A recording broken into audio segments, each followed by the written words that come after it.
What is up? All right, what I am doing today is I am doing a 6.5 subwoofer enclosure for pretty much any subwoofer that you could use. So what I've got here is I've got this is the side, top, back, bottom. This is your port. That's your front piece. And what I'm going to be doing is I'm going to be doing a double baffle. So I have this piece here that I'm going to cut when everything is assembled. This is the right side.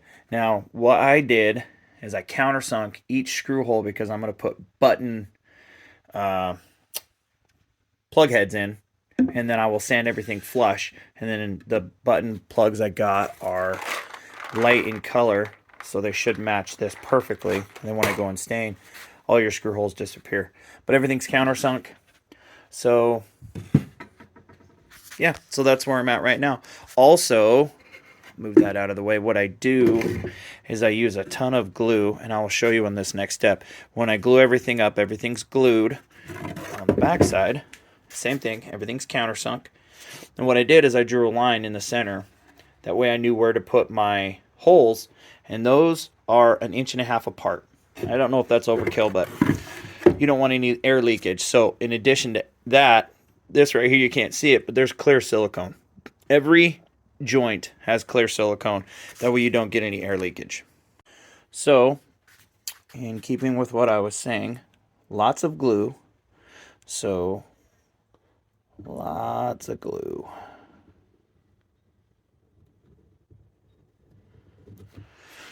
In building a box, you really can't have too much glue.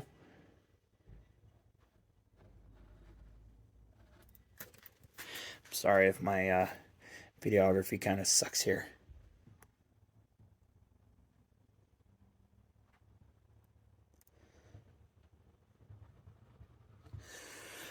And once that's done, you just take your finger and rub it all in.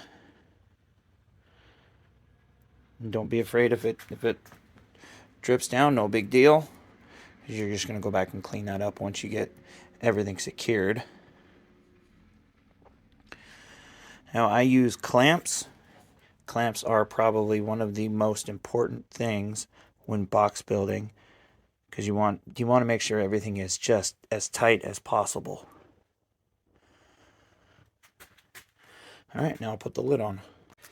Okay, so as you can see, I got both sides assembled, glued, screwed, and I got to let this glue dry. And the reason I did it this way is once this glue dries, I can go back and I can apply my silicone to these edges before I drop this port in. And I have guide pieces for the port that'll sit right here. That will help me line up exactly where the port goes. And then I'll screw it from the top. Oh, and then I'll screw it from the bottom. All right, so what I did is drew 2 center lines to get dead center of the front of the board. And then I used a spade bit to cut in the center. Then I used a skill saw to cut close to the hole. Now I have these circular guides that I got from Mobile Solutions, and this one is actually just a little too small for the subwoofer that I'm using. So what I have to do is I'm going to take this router bit and I'm going to switch out this bearing to an undersized, this bearing will ride on the edge of this, but it'll be smaller, so it will cut out underneath. Okay, so the glue is dried, and now I've got the silicone on the inside. I've got the first baffle. First baffle is cut, and you can see that tear out on the side. That's not going to matter because that is going to be hidden behind this. Is the second. Now, you notice the hole is not the greatest. The templates that I have actually do not go as wide as I need, so I had to improvise with the skill saw and then round over so all the wires fit. And then I will sand all this flush and it'll look beautiful. Okay, somewhat finished product. So I've got, the box is fully assembled. That is the first baffle. There's your port. Goes up, wraps around, comes out right here. Now, what I'm going to do is take second baffle. We get laying right there.